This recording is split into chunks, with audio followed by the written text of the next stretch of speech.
One Sunday afternoon, my fiance and I were driving around. As we turned down the street, I was like, oh my gosh, look at those shotgun houses. And it just stayed with me.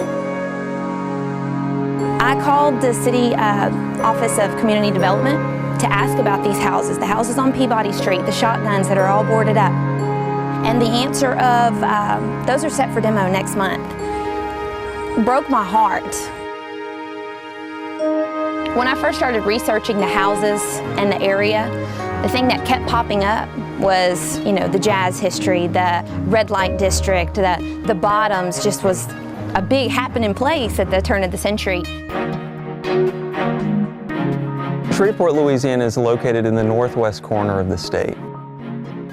Founded in the 1830s, and there's a rich history associated with that neighborhood. It really emerged just outside the edge of what we now know as downtown Shreveport. People refer to that neighborhood as the Bottoms. In the early part of the 1900s, the neighborhood was identified as a red light district.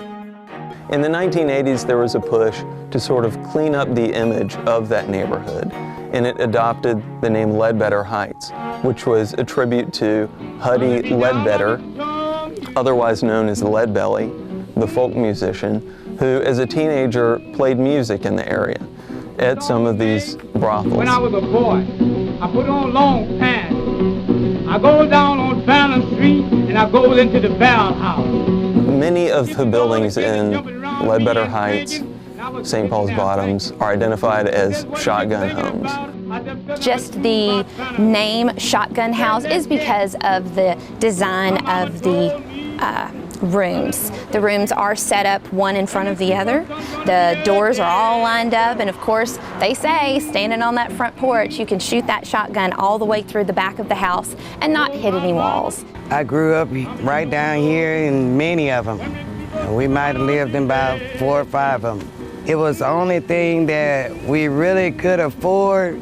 It was rough, but it was good. I mean, it makes you strong, make you appreciate things. It was just like a lot of love flowing through here. Everybody kind of helped, took care of one another. Downtown Shreveport 20 years ago had over 500 shotguns in the downtown area alone. And in the past 20 years, slowly they've been either demoed, fallen in, and we're down to about 3 or 4 blocks now.